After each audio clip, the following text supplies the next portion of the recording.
할렐루야. 자, 오늘 하나님의 말씀은 시편 73편의 말씀인데요. 73편 28절 말씀만 먼저 함께 읽도록 하겠습니다. 다 같이 한번 제목을 먼저 한번 해볼까요? 하나님께로 더 가까이. 다시 한번 하나님께로 더 가까이. 시편 73편 28절 말씀 우리 두 번 읽도록 하겠습니다. 함께 읽겠습니다. 하나님께 가까이 함이 내게 복이라. 내가 주 여호와를 나의 피난처로 삼아 주의 모든 행적을 전파하리이다. 하나님께 가까이 함이 내게 복이라. 내가 주 여호와를 나의 피난처로 삼아 주의 모든 행적을 전파하리이다. 아멘. 하나님께서 인간을 창조하셨을 때 가장 먼저 하셨던 것은 복을 주시는 일이었습니다.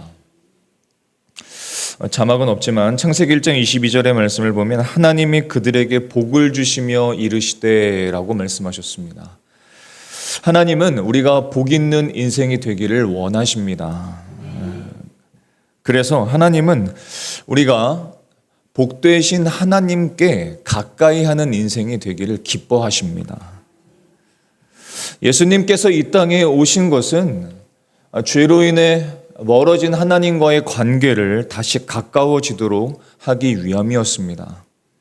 에베소서 2장 16절의 말씀을 보면 또 십자가로 이 둘을 한 몸으로 하나님과 화목하게 하려 하심이라 했습니다. 하나님께서 우리에게 성경을 주셨는데 성경을 주신 이유도 멀어진 하나님과 우리가 가까워지도록 하기 위해서 우리에게 성경을 주신 것입니다. 고린도후서 5장 19절의 말씀을 보면 화목하게 하신 말씀을 우리에게 부탁하셨느니라. 그리고 성령께서 우리에게 오신 이유도 우리가 하나님과 날마다 가까운 인생을 살도록 하기 위해서 성령님께서 우리 가운데 오신 것입니다. 그래서 하나님은 어떻게 해서든지 우리가 가까이 하도록, 하나님을 가까이 할 수 있도록, 하나님과 멀어지지 않도록 하시는 분이신 것이죠. 그런데 우리의 죄된 본성은 반대입니다. 우리는 어떻게 해서든지 하나님으로부터 멀어지려고 해요. 이것이 우리 안에 있는 죄된 본성의 모습이죠. 하나님으로부터 자꾸 멀어지려고 합니다. 세상의 문화들을 보아도 세상의 문화들은 하나님과의 관계를 떨어뜨리려는 독소가 있지요. 이 독소가 그 문화들 안에 있어서 우리들로 하여금 하나님을 자꾸 떠나게 만듭니다. 하나님을 떠난 해 아래서의 세상, 해 아래서의 인생은 실망스럽죠. 잔인합니다. 불공평합니다. 짧습니다. 철저하게 헛될 뿐입니다. 그것이 하나님을 떠난 인생의 모습입니다. 헛되다라는 이 말의 원어가 헤벨이라고 합니다. 헤벨. 한번 따라갈까요? 헤벨. 헤벨이란 뜻이 헛되다라는 뜻입니다. 말로 좀 표현하기 힘들지만 하나님을 떠난 이상은 헤벨거리는 인생이에요. 헤벨거리는 인생, 헛된 인생을 사는 것은 하나님을 떠난 인생입니다. 근데 반대로 하나님 안에서 사는 인생, 하나님과 가까워 사는 인생은 만족스럽고 평안이 있고 공평하고 헛되지 않고 안전하고 영원합니다. 헛되지 않다라는 뜻은 헤벨의 반대말은 올람입니다. 한번 따라해볼까요? 올람. 그래서 영원하신 하나님이라고 할 때에 엘 올람이라고 합니다.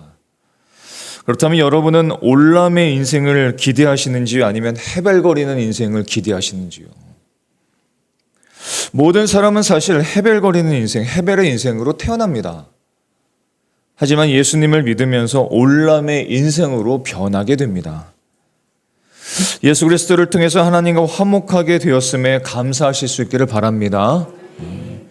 하나님은 우리를 예수 그리스도를 통해서 화목하게 하셨을 뿐만 아니라 우리의 평생 하나님과 가까운 인생이 되기를 기대하십니다. 로마서 5장 10절로부터 11절까지 말씀을 같이 한번 읽어보겠습니다. 자, 시작. 곧 우리가 원수 되었을 때에 그의 아들의 죽으심으로 말미암아 하나님과 화목하게 되었은즉 화목하게 된 자로서는 더 그의 살아나심으로 말미암아 구원을 받을 것이니라.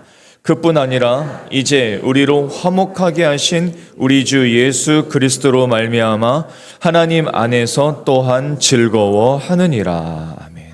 따라 볼까요? 하나님 안에서 즐거워하자. 그것이 하나님이 기대하시는 인생이에요. 그것이 복 있는 인생입니다. 하나님과 멀어졌을 때 나타나는 증상이 있습니다. 하나님과 멀어졌을 때 나타나는 증상. 그것은 무엇보다도 하나님의 말씀에 관심이 없어져요. 그리고 점점 하나님의 말씀을 읽는 것이 귀찮아지기 시작합니다. 그럼 하나님과 멀어진 거예요. 성경을 쉽게 놓아버립니다. 기도가 숙제로 느껴지고 이렇게 말하죠. 다들 이렇게 살아 라고 죄를 합리화하기 시작합니다. 하나님과 멀어진 증거죠. 그리고 결정적으로 예배 시간에 영혼의 진동이 멈추어 버립니다. 예수님을 만났을 때, 은혜를 충만히 받을 때, 성령의 충만함을 받을 때 영혼의 진동이 있습니다. 영혼이 막 떨리죠. 영혼이 막 행복합니다. 어쩔 줄을 모르고 하나님을 기뻐합니다. 그런데 하나님과 멀어졌을 때 나타난 증상은 그 영혼의 진동이 없어요. 하나님의 말씀을 듣는데 아무런 감정이 들질 않습니다. 하나님과 멀어진 것이죠. 그리고 세상 사람들과 세상의 성공이 반짝반짝 보입니다. 화려하게 보이고 아름답게 보이고 그리고 믿음의 회의가 일어납니다. 오늘 시편 기자가 그랬습니다. 오늘 시편 73편을 쓴 이 시편 기자가 똑같았습니다. 그는 하나님과 멀어진 상태였어요. 하나님을 믿지도 않는 악인들이 잘 되는 것을 보고 믿음의 회의도 일어났습니다. 성경에서 악인과 의인이라고 할 때 그것은 하나님과 멀어진 사람, 하나님과 떨어진 사람을 악인이라고 하고 또 의인이라고 하는 사람들은 하나님의 자녀들을 말합니다. 시편의 기자도 그렇고 우리들도 이렇게 생각할 때 있지 않습니까? 악인은 잘 되는 것 같아 보여도 후에는 망할 거야. 그리고 의인들은 처음에는 좀 고생을 하지만 크게는 나중에 성공할 거야.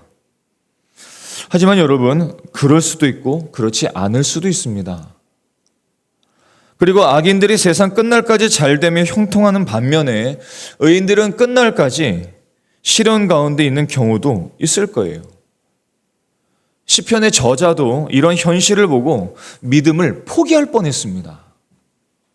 그런데 오늘 시편 73편의 말씀을 끝까지 보게 되면 어느 순간 이 믿음의 회의를 극복하게 됩니다. 그리고 하나님께 더욱 가까이 가게 됩니다. 불평보다 찬송이 많아지고 모든 생각이 달라지기 시작합니다. 그렇다면 이 기자는, 시편 기자는 어떻게 이 믿음의 회의를 극복할 수 있었을까요? 저와 여러분은 어떻게 믿음의 회의를 극복할 수 있을까요? 믿음을 어떻게 지킬 수 있으며 믿음 가운데 승리하는 삶을 살아갈 수 있을까요? 오늘 이 시편은 우리들의 이 고민과 그 답을 시원하게 말씀해 줍니다. 73편 1절부터 3절까지 말씀을 먼저 같이 읽어보겠습니다. 자, 시작. 하나님이 참으로 이스라엘 중 마음이 나는 거의 넘어질 뻔하였고 나의 걸음이 미끄러질 뻔하였으니 이는 내가 악인의 형통함을 보고 오만한 자를 질투하였음이라. 내가 어떻게 되었다고 말씀합니까? 넘어질 뻔하였다. 내가 넘어질 뻔하였다. 나의 걸음이 미끄러질 뻔하였다. 그리고 악인의 형통함을 보면서 오만한 자를 어떻게 했대요? 질투했다고 합니다. 질투했다고요. 부러운 거예요. 현실을 보니까 아니 믿음의 사람은 복을 받고 의인은 망하는 것이어야 되는데 꼭 그렇지 않은 것을 발견하게 되니까 미끄러질 뻔했다는 겁니다. 믿음을 포기할 뻔했다는 거예요. 굳이 신앙을 지켜야 할, 굳이 예배를 드려야 할 이유를 찾지를 못한 겁니다. 그리고 어떤 생각이 들기 시작했냐면 나도 저 사람들처럼 살고 싶어. 악인들처럼 오만한 자들처럼 저들의 형통함을 부러워하고 저들처럼 살고 싶은 유혹을 느낀 것입니다. 악인의 잘됨이 부러웠다는 거예요. 그리고 나도 그냥 저런 식으로 살면 되지 않을까? 라는 생각이 들었던 것입니다. 시편 기자는 계속해서 이렇게 토로합니다. 4절부터 6절까지 말씀도 읽어보겠습니다. 자, 시작. 그들은 죽을 때에도 고통이 없고 그 힘이 강건하며 사람들이 당하는 고난이 그들에게는 없고 사람들이 당하는 재앙도 그들에게는 없나니 그러므로 교만이 그들의 목걸이요 강포가 그들의 옷이며. 시인과 가까웠던 한 사람이 사람들 중에 이런 악인이 있었던 것 같아요. 그래서 이 시인은 그 옆에서 잘 관찰할 수 있었던 것 같습니다.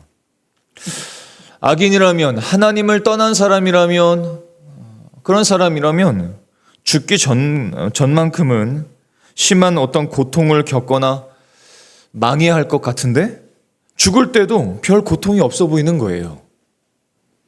그리고 다른 사람이 겪는 재앙도 없더라는 겁니다. 그것을 보니까 어떻게 되냐면 이 마음에 분통이 터지는 거예요. 좋은 심보는 아니죠. 아마 시인은 이 악인으로부터 어떤 마음의 상처나 어려운 그 고난을 많이 입었던 것 같습니다. 그래서 그들의 망하는 꼴을 통해서 어떤 그 억울함을 해소받고 싶었던 것 같아요. 그는 계속해서 이렇게 토로합니다. 우리 7절부터 11절까지 말씀도 읽어보겠습니다. 시작. 살찜으로 그들의 눈이 솟아나며 그들의 소득은 마음의 소원보다 많으며 그들은 능욕하며 악하게 말하며 높은 데서 거만하게 말하며 그들의 입은 하늘에 두고 그들의 혀는 땅에 두루 다니도다. 그러므로 그의 백성이 이리로 돌아와서 잔에 가득한 물을 다 마시며 말하기를 하나님이 어찌 알랴 지존자에게 지식이 있으랴 하는도다. 7절부터 11절까지 말씀을 한번 보세요. 악인들의 모습과 악인들이 말하는 것을 잘 들어보십시오. 이 사람들이 돈을 얼마나 잘 버는지 주체할 수 없을 정도예요. 7절의 말씀을 보면 살찜으로 그들의 눈이 솟아나며 그들의 소득은 마음의 소원보다 많다. 이렇게 말합니다. 게다가 이 악인들이 돈을 벌고 출세했으면 겸손하면 될 텐데 겸손하지도 않아요. 그렇지도 않습니다. 그리고 굉장히 교만을 떨기 시작합니다. 어떻게 말하냐면 저희 입은 하늘에 두고 저희 혀는 땅에 두루 다니도다. 굉장히 시적 표현이죠. 무엇을 말하냐면 저들은 지금 아무것도 두려운 게 없는 거예요. 하나님을 떠났는데 잘 살아. 돈도 많이 벌어. 출세해. 남들 부러울 것이 전혀 없어요. 하나님은 안중에도 없습니다. 하나님 앞에 회개할 이유도 없죠. 잘 되는데 무슨 회개를 합니까? 그리고 악한 말을 거리낌 없이 내뱉기 시작합니다. 악인들이 막 그렇게 하는 것을 지금 누가 보고 있어요? 하나님이 보시죠. 그리고 시편 기자가 그것을 다 보고 있는 겁니다. 그리고 그 모습을 보는데 결국 누구와 비교하기 시작해요? 자기를 비교하기 시작하는 겁니다. 나는 믿음으로 살아가려고 하는데 나는 예수님을 따라가려고 살아가고 있는데 발버둥 치고 있는데 저 악인들은 하나님을 떠난 사람들은 저렇게 잘 살아가고 나는 이게 뭐야? 나는 이게 뭐야? 나랑 자꾸 비교되기 시작한 것이죠. 12절과 13절의 말씀을 한번 보십시오. 자, 읽어보겠습니다. 시작. 볼지어다 이들은 악인들이라도 항상 편안하고 재물은 더욱 불어나도다. 내가 내 마음을 깨끗하게 하며 내 손을 씻어 무죄하다 한 것이 실로 헛되도다. 하나님을 믿고 사는 내 삶이 어떻게 보이기 시작한 거예요? 헛되게 보이기 시작한 겁니다. 하나님을 믿고 하나님을 따르고 내 삶을 정결하게 하고 그 말씀을 따라가면 살면서 많은 복을 누려야 될 것 같은데 내 삶을 보니까 헛되게 보이는 거예요. 보다 못해 이 시인이 하나님께 불평하기 시작합니다. 하나님, 그래도 내가 하나님을 따라가려고 애쓰지 않습니까? 지금까지 내 마음을 깨끗이 하려고 애쓰지 않았습니까, 하나님? 근데 하나님, 이제 보니까 하나도 유익이 없네요. 모두 헛돼 보입니다. 신앙이 정말 필요한가요? 교회 다니는 것이 정말로 필요한가요? 양심을 따라 사는 것이 필요한가요? 그냥 저들처럼 살아가면 되지 않는 것 아닙니까? 악인이 잘 되는데 나도 잘 되면 이런 얘기 안 해요. 그렇죠? 그래도 참을만 하죠. 그런데 악인들은 그렇게 사는데 하나님을 믿는 내 처지가 비참하게 보이기 시작한 겁니다. 그리고 이렇게 말을 해요. 14절의 말씀을 보면 나는 종일 재난을 당하며 아침마다 징벌을 받았도다. 하나님이 주신 삶을 이렇게 표현하기 시작한 겁니다. 하루를 선물로 받았는데 하루의 시간을 하나님과 동행하는 삶으로 선물을 받았는데 그 삶을 뭐라고 말해요? 징벌을 받은 하루라고 얘기해요. 종일 재난을 당하는 삶이라고 말하기 시작합니다. 이렇게 말하는 분들 계시지 않으신지요? 매일 어려움이 계속되고 해결의 실마리는 전혀 보이지 않아요. 그리스도인들이 이 땅에 살면서 겪는 어려움이 아니겠습니까? 근데 여러분, 오늘의 시편의 마지막까지 이 말씀을 읽어야 됩니다. 게임은 끝나지 않았습니다. 라운드는 다시 시작됩니다. 하나님의 은혜는 멈춘 것이 아니었습니다. 예수 믿는 사람의 반전이 일어나기 시작합니다. 자, 15절의 말씀을 같이 읽어보겠습니다. 15절입니다. 시작. 내가 만일 스스로 이르기를 내가 그들처럼 말하리라 하였더라면 나는 그의 아들들의 세대에 대하여 악행을 행하였으리라. 무슨 말이냐면 쉽게 말하면 하마터면 내가 그렇게 악인들처럼 말했더라면 큰일 날 뻔했다라는 겁니다. 무슨 말이냐면 그 위경에서 내가 건짐을 받았다는 거예요. 악인들처럼 내가 만약에 하나님이 어디 있어?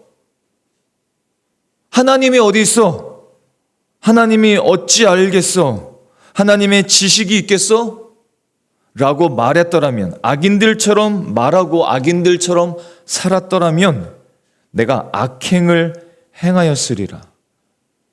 믿음을 소망으로 삼고 있는 자들을 넘어지게 할 뻔했다 라는 뜻입니다. 무슨 말이에요? 그렇지 않게 되었다는 거예요. 넘어질 뻔했지만 넘어지지 않게 되었다는 겁니다. 악인들의 형통을 보면서 하나님을 믿는 이 삶과 믿음의 회의가 일어났지만 악인들처럼 말하지 않을 수 있었다는 겁니다. 악인들처럼 살 뻔했지만 말할 뻔했지만 그렇지 않게 되었다는 거예요. 어떻게 그렇게 될 수 있었을까요? 이 사람이 악인들처럼 살지 않고 믿음을 포기하지 않고 악인들처럼 말하지 않고 어떻게 믿음의 회의를 극복할 수 있었을까요? 저와 여러분에게 예수님을 믿는 사람들에게 일어나는 믿음의 회의를 우리는 어떻게 극복할 수 있을까요? 16절과 17절에 그 답이 들어 있습니다. 16절과 17절의 말씀 같이 읽어보겠습니다. 시작. 내가 어쩌면 이를 알까 하여 생각한즉 그것이 내게 심한 고통이 되었더니 하나님의 성소에 들어갈 때에야 그들의 종말을 내가 깨달았나이다. 시인이 고민을 한 겁니다. 믿음의 회의도 일어났고 고민이 생겼어요. 하나님에 대한 원망도 생겼습니다. 내가 어떻게 이렇게 생각할 수 있지? 심한 고통이 되었습니다. 그런데 언제? 하나님의 성소에 들어가서, 하나님의 성전에 들어가서 하나님을 만나면서 저 악인들의 종말을 보기 시작한 겁니다. 그리고 내 실제를 보기 시작한 것이고 내가 얼마나 복 있는 사람인지를 깨닫기 시작한 거예요. 시인은 분명 심한 갈등이 일어났고 많은 고통을 겪었습니다. 우리가 겪는 것처럼요. 그러다가 생각의 대전환이 일어나기 시작합니다. 언제? 하나님의 성소에 들어가서 하나님을 만나면서 하나님께로 가까이 가면서 갈등과 불평이 잠잠해지고 세상을 분별하게 되고 세상 사람들을 올바로 보게 되고 내 처지가 불쌍한 처지가 아니라 축복받은 처지임을 발견하게 된 것입니다. 믿음의 눈을 활짝 뜬 거예요. 그렇다면 여러분, 이 시인이 성전에 처음 들어갔을까요? 아닙니다. 성전에 처음 들어간 것이 아니었어요. 성전에 많이 들어갔던 사람입니다. 우리로 말하자면 예배를 많이 했던 사람이에요. 주일이면 하나님 앞에 예배하고 하나님의 말씀도 가끔 읽고 찬송도 하고 기도도 가끔 하면서 하나님을 느꼈던 사람입니다. 시인이 그런 사람이었어요. 그런데 그러함에도 불구하고 이 시인은 하나님과 멀어진 상태였죠. 왜 그랬을까요? 그동안 하나님께 예배를 드리고 말씀은 들었지만 여전히 자기 생각에서 벗어나지 못했기 때문에 그렇습니다. 자기 생각에서 벗어나질 못했어요. 그래서 예배는 드리고 있는데 하나님과 계속 멀어지고 있었던 겁니다. 그런데 그 고통을 겪고 믿음의 회의가 일어나고 내가 하나님 앞에서 살지만 왜 이런 세상을 살고 있는지를 회의도 일어나고 고통을 겪고 마음의 심란함이 일어났을 때 그때 하나님의 성전에 들어갔을 때에 그 상한 심령으로 하나님 앞에 나아갔을 때 하나님을 깊이 경험한 것입니다. 하나님을 깊이 경험한다는 것은 와 좋아 행복해 오늘은 복된 주일이야 이렇게 예배한 게 아니에요. 상한 심령을 그대로 갖고 와서 하나님을 만나는 게 예배입니다. 그때 실제를 보게 되는 겁니다. 하나님을 진짜 만나기 시작하는 겁니다. 하나님을 형식적으로 예배했던 이 시인이 그 갈등과 심한 고통과 아픔 가운데 하나님을 진하게 만난 거죠. 하나님을 뜨겁게 만난 겁니다. 하나님의 사랑을 깨닫기 시작한 겁니다. 하나님의 영광이 무엇인지를 깨닫기 시작한 거예요. 예수님을 언제 만납니까, 우리가? 행복하고 모든 일이 다 풀릴 때 예수님 만나시는지요? 아니요, 그렇지 않을 겁니다. 예수님을 처음 만났을 때에도 우리는 어떤 고통 가운데 있었을 것입니다.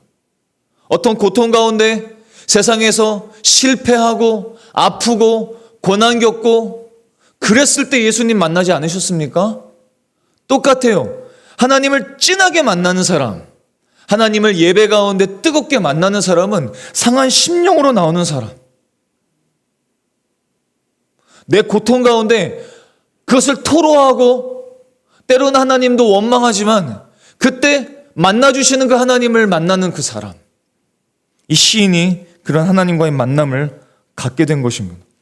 하나님의 나를 사랑하지 않은 것이 아니라 하나님이 실제로는 나를 너무 사랑하고 이 고통스러운 세상에서 나를 지켜주셨다는 것을 깨닫기 시작한 겁니다. 오히려 세상 사람들의 형통함과 세상 사람의 잘 되는 것이 복이 아니라는 것을 깨닫기 시작한 거예요. 진짜 형통, 진짜 행복, 진짜 평안은 하나님 앞에 나와서 하나님을 만나는 것이 복이라는 것을 깨닫기 시작한 것입니다. 믿음의 눈이 이제서야 뜨기 시작한 거예요. 실제로는 믿음의 눈이 감긴 상태에서 예배를 하고 있었던 겁니다. 하나님을 보지 못했던 거예요. 하나님의 말씀을 제대로 보지를 못했던 겁니다. 그런데 그 고통 가운데 하나님을 만난 거예요. 하나님을 만난 겁니다. 하나님을 만나고 하나님의 사랑을 깨닫기 시작하니까 내가 지금까지 생각한 세상에서의 반짝거리는 거, 세상에서의 화려한 거, 세상에서 좋아 보이는 거, 그런 것들이 실제로는 별것 아니라는 것이 느껴지기 시작한 거예요. 그리고 정말 반짝이는 것은 하나님 안에 있음을 발견하게 된 것입니다. 여러분, 사도 바울도 같은 경험을 하고 고백하지 않았습니까? 빌립보서 3장 7절로부터 9절까지 말씀입니다. 같이 읽어보겠습니다. 무엇이든지 내게 유익하던 것을 내가 그리스도를 위하여 다 해로 여길 뿐더러 또한 모든 것을 해로 여김은 내 주 그리스도 예수를 아는 지식이 가장 고상함을 인함이라. 내가 그를 위하여 모든 것을 잃어버리고 배설물로 여김은 그리스도를 얻고 그 안에서 발견되려 함이니. 이 시인이 성전에서 믿음의 눈이 활짝 열렸습니다. 저와 여러분의 믿음의 눈이 활짝 열릴 수 있기를 소망합니다. 자신이 부끄러워지기 시작했어요. 하나님을 원망했던 자신이 부끄러워지기 시작했습니다. 그리고 성전 안에 잘 살펴보니까 어떤 사람들이 보이기 시작하면 자기보다 더 큰 어려움을 겪는 성도들이 보이기 시작한 거예요.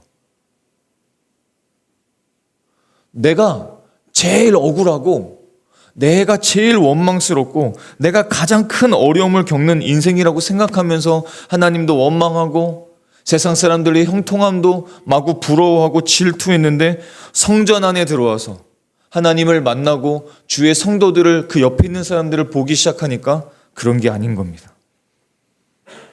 성도들이, 나뿐만 아니라 주의 성도들이 수많은 어려움들을 겪고 있는데 그 어려움 속에서 믿음으로 발버둥치는 모습을 발견하기 시작한 거예요. 그리고 인내하고 하나님을 찬송하고 하나님의 놀라운 은혜를 찬송하는 그 모습들을 발견하기 시작한 것입니다. 뿐만 아니라 이제 내가 부러워했던 그 악인들의 형통함이 아니라는 것을 보고 악한 자들의 종말이 환히 보이기 시작한 겁니다. 자, 시편 73편 18절과 20절까지 말씀을 같이 읽어보겠습니다. 시작. 주께서 참으로 그들을 미끄러운 곳에 두시며 파멸에 던지시니 그들이 어찌하여 그리 갑자기 황폐되었는가 놀랄 정도로 그들은 전멸하였나이다. 주여, 사람이 깬 후에는 꿈을 무시함같이 주께서 깨신 후에는 그들의 형상을 멸시하시리이다.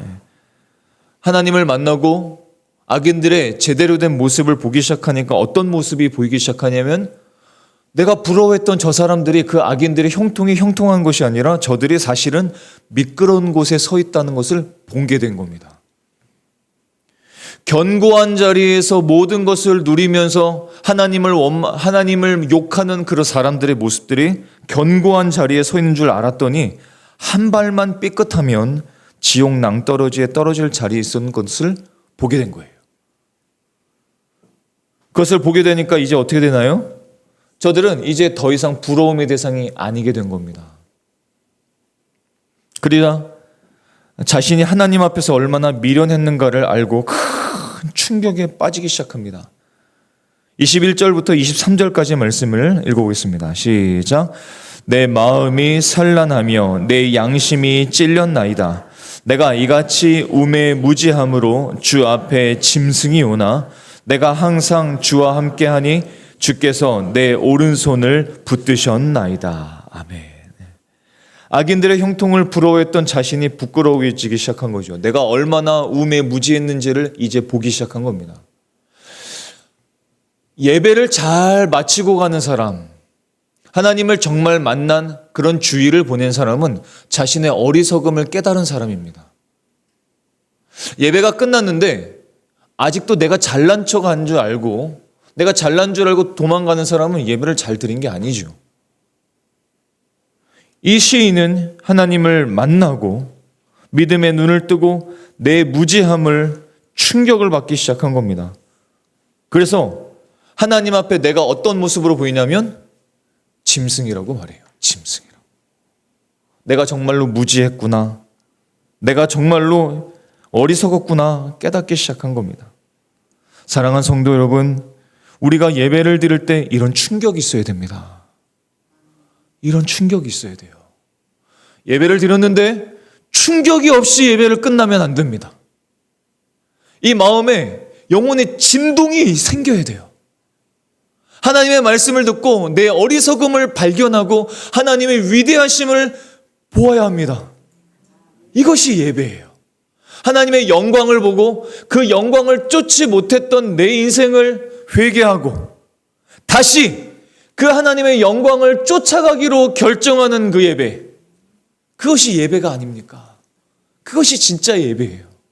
영혼의 진동함이 생기고 영혼이 막 떨리고 영혼이 막 들썩거리고 하나님이 주시는 그 은혜로 에너지를 받고 그것이 예배인 줄 믿으실 수 있기를 바랍니다.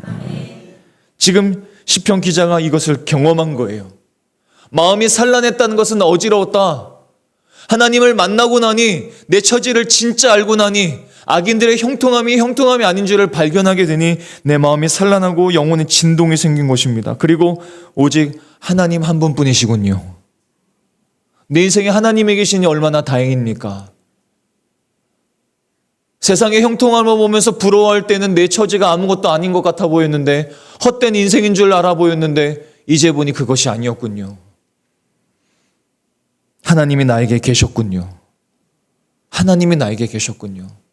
그러니 나는 복 있는 인생입니다. 이것을 고백한 겁니다. 그리고 이렇게 고백을 합니다. 24절로부터 28절까지 말씀이죠. 같이 읽어보겠습니다. 시작. 주의 교훈으로 나를 인도하시고 후에는 영광으로 나를 영접하시리니 하늘에서는 주 외에 누가 내게 있으리요 땅에서는 주밖에 내가 사모할 리 없나이다. 내 육체와 마음은 쇠약하나 하나님은 내 마음의 반석이시요 영원한 분기이시라. 무릇 주를 멀리하는 자는 망하리니 음녀같이 주를 떠난 자를 주께서 다 멸하셨나이다. 하나님이 가까이함이 내게 복이라. 내가 주 여호와를 나의 피난처로 삼아 주의 모든 행적을 전파하리이다. 아멘. 결국 시인은 이렇게 고백을 한 것입니다. 그렇구나. 하나님께 가까이 하는 것이 인생의 복이구나. 하나님께 더 가까이 해야겠구나. 하나님 안에 참된 형통함과 복이 있음을 믿으실 수 있기를 바랍니다. 세상 어떤 곳에서도 찾아볼 수 없는 의와 평강과 희락이 하나님 안에만 있습니다. 시인의 고백이 우리의 고백이 되기를 소망합니다. 하나님을 가까이 하는 갈망이 있는 예배가 되기를 소망합니다. 다윗을 생각하면 그렇습니다. 성경에서 보면 다윗처럼 하나님과 가까웠던 인물이 또 있을까? 사도 바울처럼 하나님을 늘 가까이 하려고 했어요. 그 다윗의 인생을 보면 하나님과 정말 가까운 인생이었잖아요. 그런데도 여러분, 다윗은 그렇게 하나님을 가까이 했는 인생이었는데도 불구하고 계속 더 가까이 하려고 했어요. 그리고 이렇게 고백을 했습니다. 시편 63편 1절로부터 2절, 6절과 8절의 말씀을 보면 이렇습니다. 하나님이여 주는 나의 하나님이시라. 내가 간절히 주를 찾되 물이 없어 마르고 황폐한 땅에서 내 영혼이 주를 갈망하며 내 육체가 주를 앙무하나이다. 내가 주의 권능과 영광을 보기 위하여 이와 같이 성소에서 주를 바라보았나이다. 하나님을 가까워야 했다고, 하나님을 가까워한 인생이었다고 이제 좀 괜찮겠지, 이제 좀 세상 좀 누려야지, 이런 게 아니라 그러함에도 불구하고 하나님을 더 가까이, 하나님께로 더 가까이 하나님을 갈망하며 예배했던 사람입니다. 6절의 말씀을 보면 내가 나의 침상에서 주를 기억하며, 침대에 앉아서 침대에 누워서도 하나님을 기억해요. 새벽에 주의 말씀을 작은 소리로 읊조릴 때에 하오리니. 8절의 말씀을 보면 나의 영혼이 주를 가까이 따르니 주의 오른손이 나를 붙드시거니와. 사랑하는 성도 여러분, 하나님과 더욱 가까운 인생이 되기를 갈망하실 수 있기를 바랍니다. 실제적으로 우리가 행할 것들이 있습니다. 이 말씀들을 꼭 기억해 보십시오. 첫 번째, 무엇보다도 먼저 우리가 꼭 기억할 것은 하나님께서 먼저 나에게 가까이 다가오셨다는 것을 기억하는 것입니다.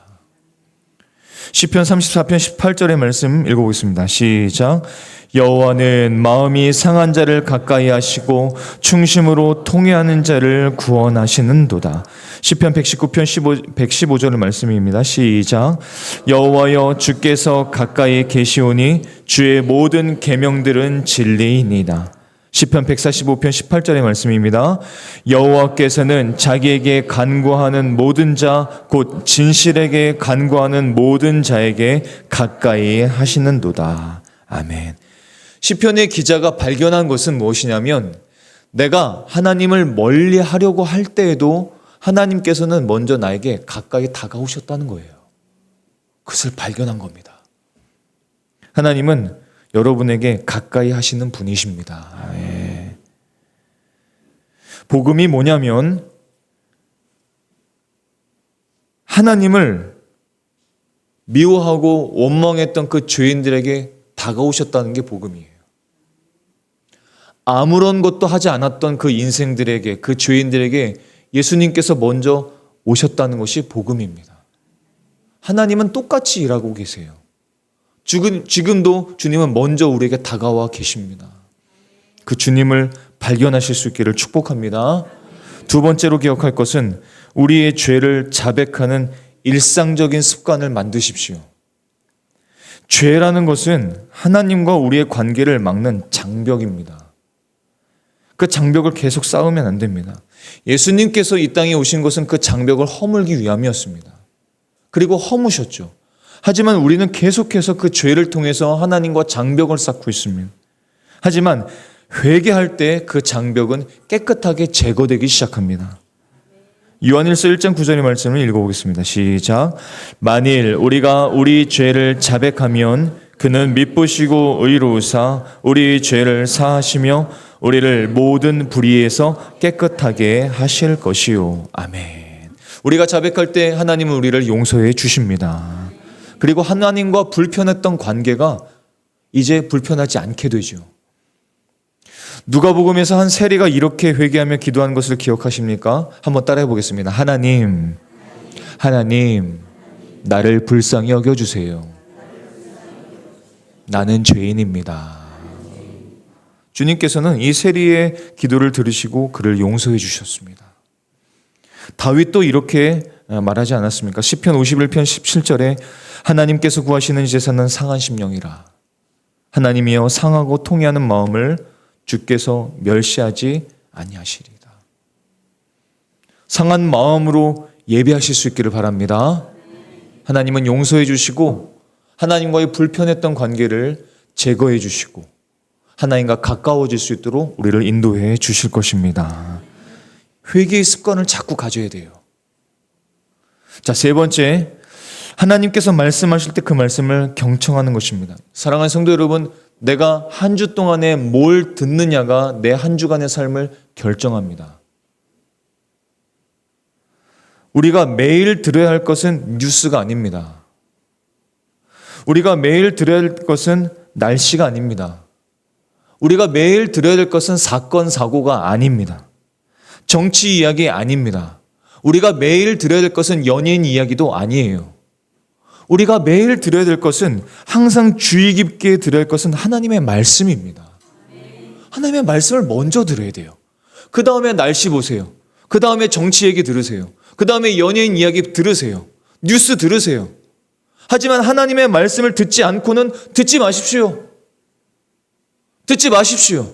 미디어를 차라리 끊으세요. 스마트폰이 방해가 된다면 투지폰으로 바꾸십시오. 그게 내가 사는 길입니다. 일주일 내내 하나님의 말씀을 듣지 않고 하나님의 말씀을 듣지 않고 살아간다면 나는 그 세상을 신봉하며 살아가는 인생일 뿐입니다. 구원은 받았지만 하나님을 따르는 인생이 아닌 거예요. 그 인생의 결과는 결국 하나님과 멀어지는 인생일 뿐입니다. 그 인생을 왜 그냥 내버려 두시나요?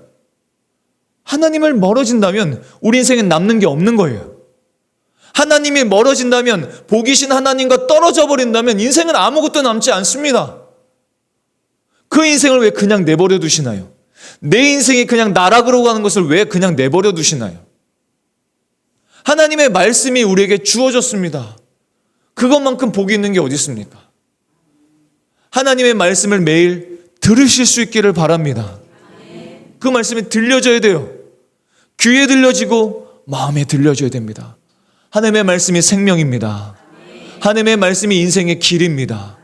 밝은 빛입니다. 다른 것은 나에게 빛이 될 수 없어요. 다른 것은 나에게 생명이 될 수 없습니다. 하나님의 말씀을 더 가까이 하실 수 있기를 바랍니다. 베드로서 1장 19절의 말씀을 같이 한번 읽어보겠습니다. 시작. 또 우리에게는 더 확실한 예언이 있어 어두운 데를 비추는 등불과 같으니 날이 새어 샛별이 너희 마음에 떠오르기까지 너희가 이것을 주의하는 것이 옳으니라. 아멘. 자, 네 번째로 기억할 것은 기도를 통해 하나님께 자꾸 이야기하셔야 됩니다.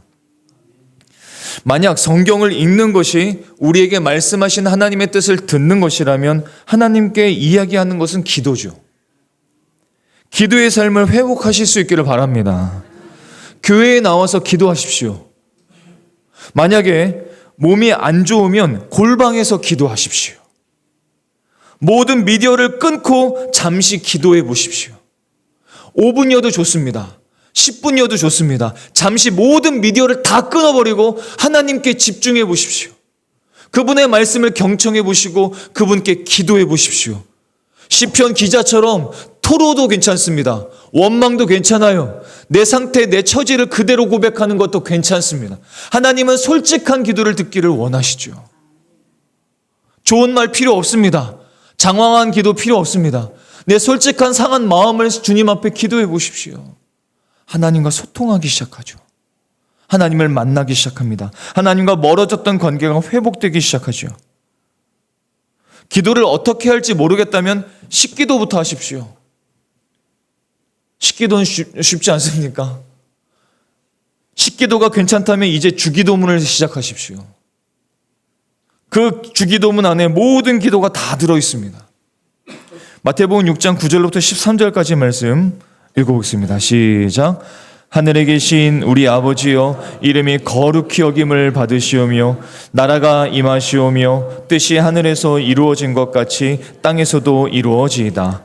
오늘 우리에게 일용할 양식을 주시옵고 우리가 우리에게 죄 지은 자를 사하여 준 것 같이 우리 죄를 사하여 주시옵고 우리를 시험에 들게 하지 마시옵고 다만 악에서 구하시옵소서. 나라와 권세와 영광이 아버지께 영원히 있사옵나이다. 아멘. 이렇게 기도하는 겁니다. 이렇게 기도해. 이 기도를 시작하면 다른 기도를 성령께서 인도해 주세요. 기도를 계속할 수 있습니다. 자, 다섯 번째로 기억할 것은 공동체와 함께 예배하는 것입니다. 히브리서 10장 24절과 25절 말씀입니다. 함께 읽어보겠습니다. 서로 돌아보아 사랑과 선행을 격려하며 모이기를 피하는 어떤 사람들의 습관과 같이 하지 말고 오직 권하여 그 날이 가까움을 볼수록 더욱 그리하자. 아멘. 예배는 하나님과의 관계입니다. 하나님과의 관계예요. 예배는 영적 성장에 정말 필수적인 요소입니다. 썬데이 크리스찬이 되지 마십시오. 썬데이 크리스찬이 되지 마십시오. 그리고 예배하러 나올 때 내가 무언가를 얻을까, 내가 무언가를 깨달을까 생각하지 마세요.